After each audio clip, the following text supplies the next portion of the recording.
7장.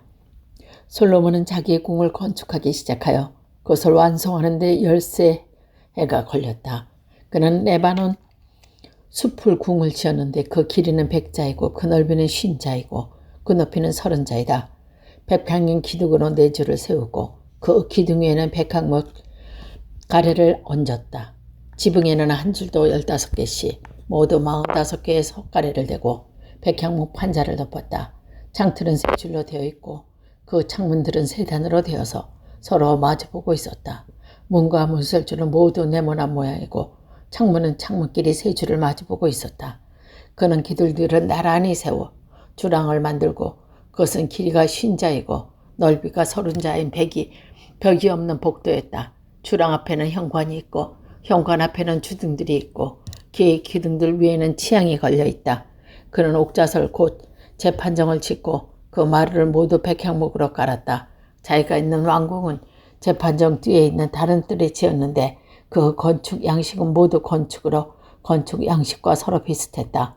또 솔로몬이 이것과 같은 궁전을 그가 결혼하여 아내를 맞아들일 바로의 딸에게도 주었다. 왕궁을 포함한 모든 건물은 치수를 재어서 그 귀한 돌, 앞뒤를 톱으로 가진 값진 돌을 지었는데 기초에서부터 갓돌까지 또 바깥은 물론이고 건물 안에 큰 들까지 다 그러한 재료들을 써서 지었다.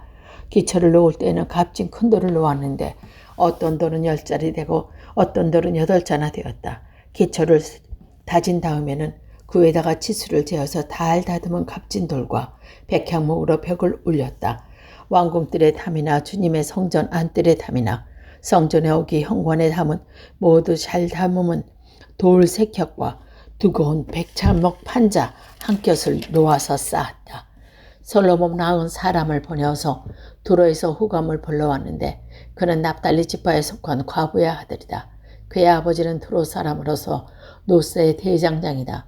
그는 노세를 다루는 일에 뛰어난 지혜와 기술과 전문 지식을 갖춘 사람이었다. 그가 솔로몬 왕에게 불려와서 공사를 거의 도맡아 하였다. 그는 2개의 노세 기둥을 만들었다.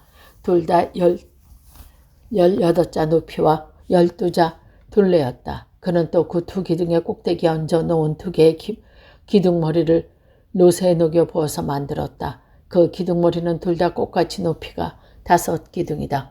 기둥 꼭대기에 앉은 기둥머리를 장식하려고 바둑판 모양으로 얽은 그물과 사슬 모양의 고리를 각각 7개씩 만들었다. 그렇게 2 기둥을 만들고 나서 기둥 꼭대기에 얹은 기둥머리를 장식했다. 노쇠로 석류를 만들고 그물에다가 석류를 2줄로 늘어뜨려서 기둥머리를 장식했다. 그 기둥 꼭대기에 얹은 기둥머리는 그 높이가 넉자요 나리꽃 모양으로 만들었는데 사실 장식 위에 둥글머리 돌철 부분에다가 얹었다. 기둥머리에는 노쇠로 만든 석류 200개가 둥그렇게 열을 지어 있었다. 다른 기둥머리도 마찬가지였다. 후라문은 이렇게 해서 만든 2 기둥을 성전의 현관에다 세웠다. 오른쪽 기둥을 세우고 그 이름을 야긴이라고 하였고 왼쪽 기둥을 세우고 그 이름을 보아스라고 하였다. 그 다음에 기둥의 꼭대기에는 나라꽃의 모양을 만든 기둥머리를 얹었는데 이렇게 해서 후람은 기둥 세우는 일을 마쳤다. 그 다음에 후람은 노쇠를 부어서 바다 모양의 물통을 만들었는데 그 바다 물통은 지름이 10자, 높이가 5자, 둘레가 30자이고 둥근 모양의 한 물통이었다. 그 가장자리 아래로는 돌아가면서 노쇠를 만든 호리병 모양의 박이 있는데 이것들은 노쇠를 부어서 바다 모양 물통을 만들 때에 2줄로 부어서 만든 것이다. 또한 12마리의 노쇠 황소가 바다 모양 물통을 떠받치고 있는데 3마리는 북쪽을 바라보고 3마리는 서쪽을 바라보고 3마리는 남쪽을 바라보고 3마리는 동쪽을 바라보고 서 있고 등으로 바다 모양을 떠받치고 있었다. 황소는 모두 엉덩이를 안쪽으로 향하고 있고 노쇠가 된 바다 모양 물통 2개는 손 너비만 하였다. 그 테두리 나라꽃 봉우리 모양도 자네 테두리처럼 둥글게 만들었다. 그 용량은 물은 2000말 정도 담을 수 있는 것이다. 그는 또 노수로 받침대를 10개 만들었는데 받침대마다 길이가 넉자, 넓이가 넉자, 높이가 석자이다. 받침대의 구조는 다음과 같다. 받침대는 판자 테두리를 가지고 있고 그 테두리는 늘 사이에 끼어 있었다. 틀 사이의 판자 테두리 위에다는 사자와 소와 그룹을 걸어 넣었다. 사자와 소의 위아래는 화한 무늬를 새겨 넣었다. 그리고 각 받침대에는 4개의 노쇠 바퀴와 노쇠 축과 4개의 다리를 달았다. 그 4개의 다리는 노쇠 대야 아래에다 어깨 모양의 받침 두레를 괴고 있었다.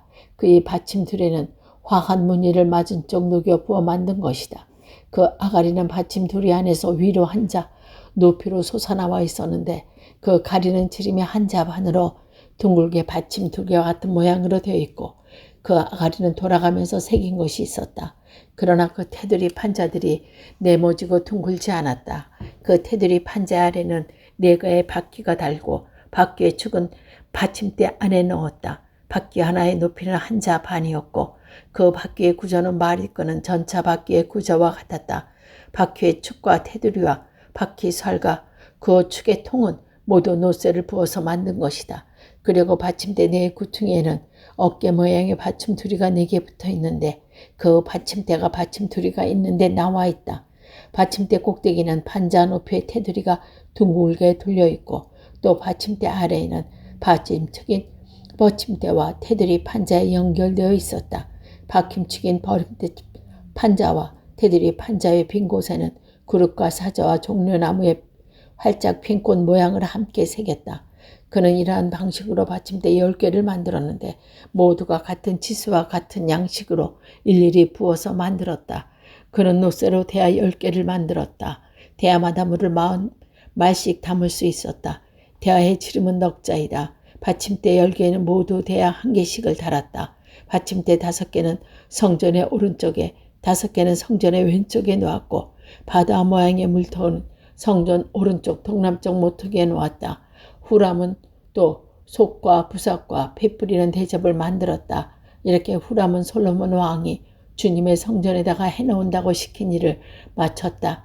그가 만든 것은 돌 기둥과 2 기둥, 꼭대기에 얹은 둥근 공 모양을 한 기둥머리 둘과 그 2 기둥 꼭대기가 있는 공 모양을 한 기둥머리에 씌운 구물 2개와 기둥 꼭대기에 있는 공 모양을 한 기둥머리에 씌운 각 구물과 다가 2줄로 장식한 성료 400개와 또 받침대 10개와 받침대 위에 놓인 대야 10개와 바다 모양 물고기 1개와 그 바다 모양 물통 아래 받쳐놓은 황소 모양 12개와 솔과 부삭과 피 뿌리는 대접들이다.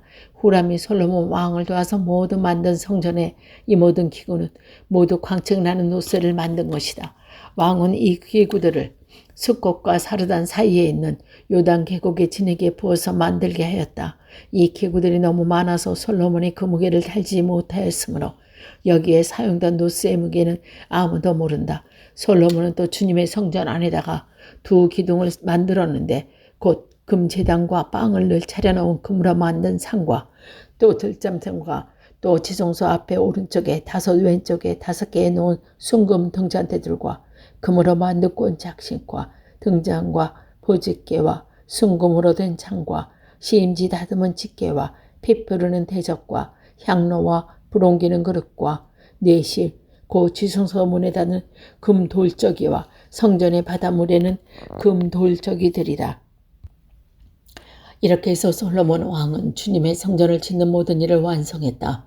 솔로몬은 그의 아버지 다윗이 거룩하게 구별해서 바친 성물 곧 은과 금과 기구를 가져다가 주님의 성전 창고에 넣었다.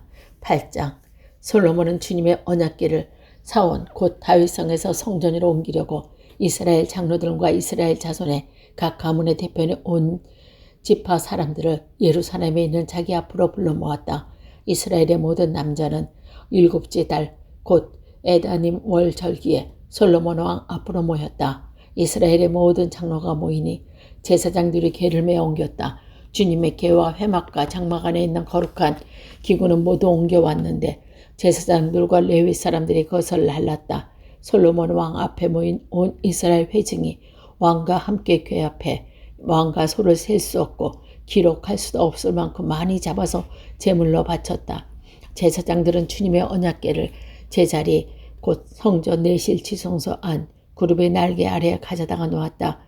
그룹들이 궤가 높이 달린 자리를 펴서 궤와 채를 덮게 하였다. 궤에서 삐쭉 나온 2개의 채는 길어서 그 끝이 지성소의 정면에 있는 성소에서도 보았다. 그러나 성소 밖에서는 보이지 않았다.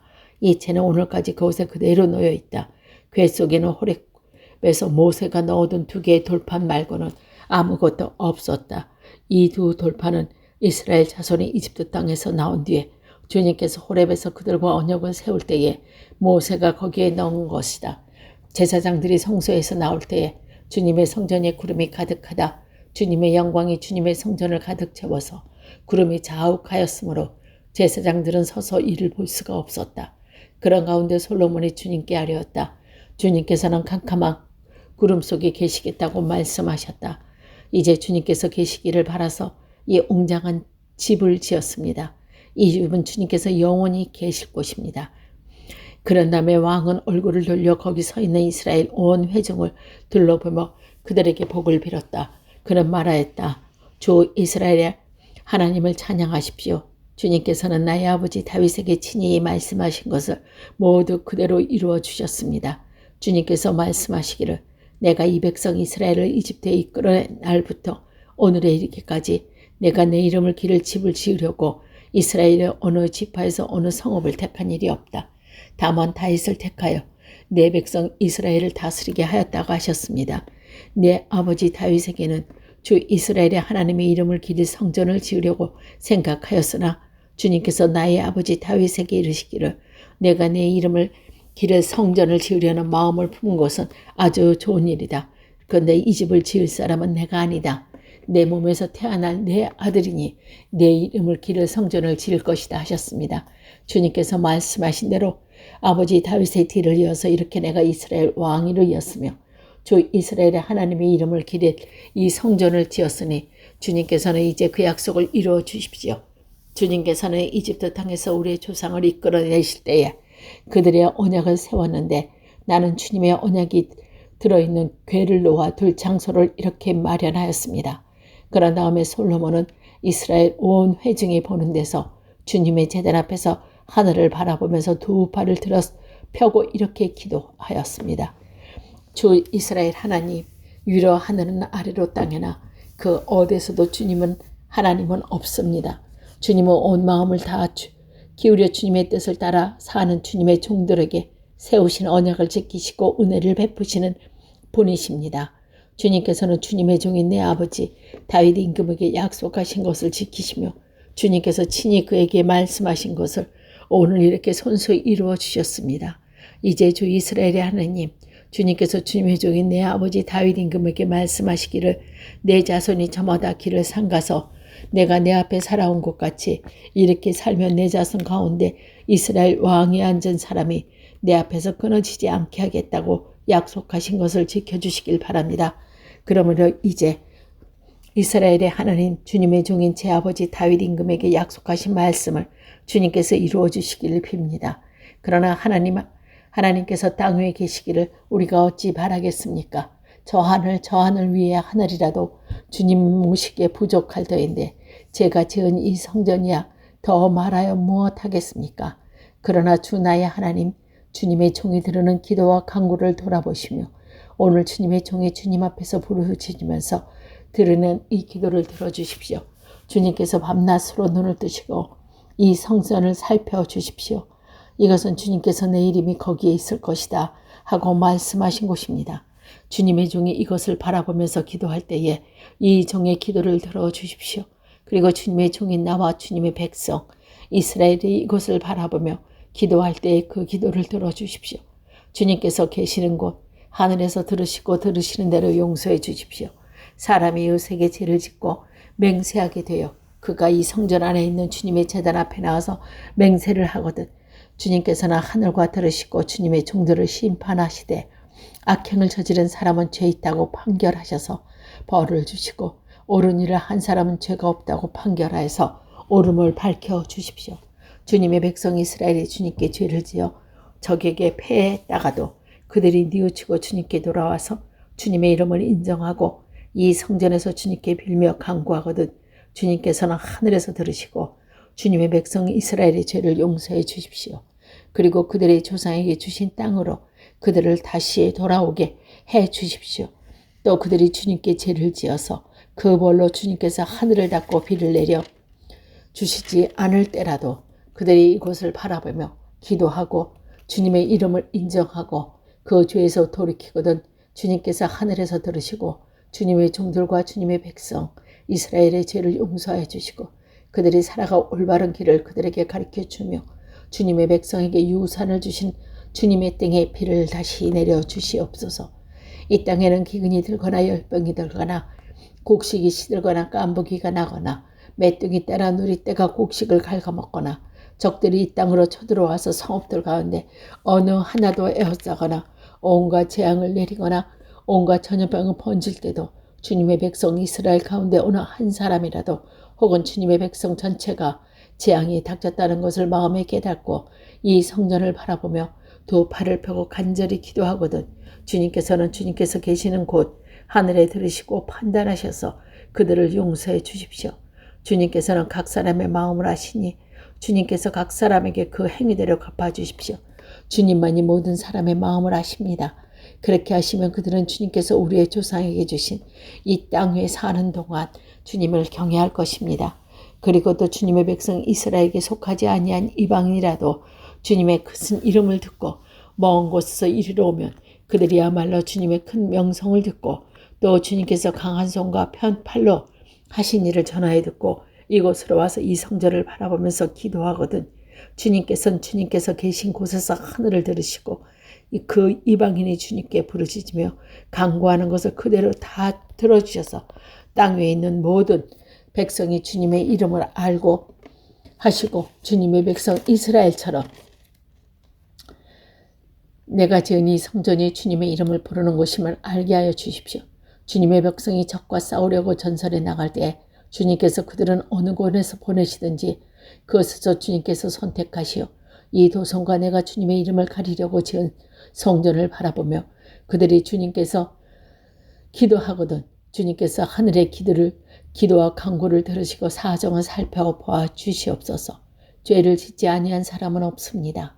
이 백성이 주님께 죄를 지어서 주님께서 진노하셔서 그들의 원수에게 넘겨주실 때에 멀든지 가깝든지 백성이 주의 원수 땅을 사로잡혀 가더라도 그들이 사로잡혀간 그 땅에서 마음을 돌이키고 회개하고 그들을 사로잡아간 사람의 땅에서 주님께 자복하여 이르기를 우리가 죄를 지었고 우리가 악행을 저질렀으며 우리가 반역하였습니다 하고 기도하거든 또 그들이 사로잡혀간 원수의 땅에서라도 마음을 다하고 정성을 다하고 주님께 회개하고 주님께서 그들의 조상에게 주신 땅과 주님께서 선택하신 도성과 내가 주님의 이름을 가리려고 지은 이 성전을 바라보면서 기도하거든 주님께서는 주님께서 계시는 곳이나 하늘에서 그들의 기도와 간구를 들으시고 그들의 사정을 살펴보아 주십시오. 주님께 죄를 지은 주님의 백성을 용서하여 주십시오. 주님을 거역하여 저지른 모든 반역죄까지 용서하여 주십시오. 그들을 사로잡아간 사람 앞에서 불쌍히 여김을 받게 하셔서 사로잡아간 사람들의 그들의 불쌍히 여기게 하여 주시옵소서.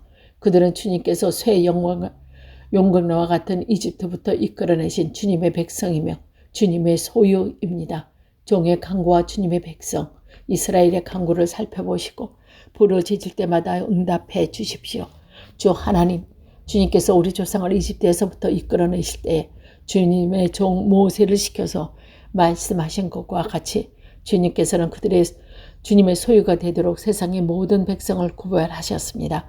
솔로몬이 무릎을 꿇어서 하늘을 바라보며 두 손을 펴고 이렇게 간절히 기도드린 다음 주님의 제단 앞에서 일어나서 이스라엘의 온 회중을 바라보며 큰 소리로 축복하여 주셨습니다. 주님께서 말씀하신 대로 그의 백성 이스라엘에게 안식을 주셨으며 그 종 모세를 시켜서 하신 선한 말씀을 한마디도 빠지지 아니하시고 다 이루어 주셨습니다. 주님은 찬양을 받으실 분이십니다. 주 우리 하나님께 우리의 조상과 함께 계시던 것과 같이 우리와도 함께 계시길 바랍니다. 주님께서 우리를 버리지도 마시고 포기하지도 마시기를 바랍니다. 우리의 마음을 주님께 기울이게 하셔서 주님께서 지시한 그 길을 걷게 하시며 주님께서 우리 조상에게 내리신 이 계명과 법도와 율례를 지키게 하여 주시길 바랍니다. 오늘 주님 앞에 드리는 간구와 기도를 주 우리 하나님께 낮이나 밤이나 늘 기억하여 주시길 바랍니다. 하나님께서 주님의 종과 주님의 백성 이스라엘에게 날마다 그 형편에 맞게 자비를 베풀어 주시길 바랍니다. 이렇게 해서 세상의 모든 백성이 주님만이 하나님이시고 다른 신은 없다는 것을 알게 되시길 바랍니다. 그러므로 나의 백성인 여러분도 주 우리 하나님과 한 마음이 되어서 오늘같이 주님의 법도대로 걸으며 주님의 계명을 지켜주시길 바랍니다. 이렇게 한 다음에 왕 및 함께 있는 모든 이스라엘 사람이 주님 앞에 제사를 드렸습니다. 솔로몬은 화목제를 드렸는데 그가 주님의 제사에 드린 것은 소가 22,000마리고 양이 102,000마리였습니다. 이와 같이 해서 양과 이스라엘 모든 백성이 주님의 성전을 봉헌하였다. 그리고 바로 그날 왕의 주님 앞에 놋제단과 번제단과 곡식제물과 화목제물을 기름을 담아서 너무 작았으므로 주님의 성전 앞에 뜰 한 군데를 거룩하게 구별하고 거기에 번제물과 곡식제물과 화목제 기름을 드렸다. 그때 솔로몬이 이렇게 절기를 지었는데 하만 어귀에서부터 이집트 적경에 흐르는 강에 이르는 넓은 지역에 사는 큰 회중인 온 이스라엘이 그와 함께 주 우리 하나님 앞에서 이레 동안을 2번씩 14일 동안 절기를 지켰다. 둘째 이래가 끝나고 여덟째 되는 날에 그의 백성을 돌려보내니 그들은 왕에게 복을 비고 그들에게 그의 종 다윗과 그 백성 이스라엘에게 베푸는 온갖 은혜 때문에 진심으로 기뻐하며 흐뭇한 마음으로 각자 자기 집으로 돌아갔다.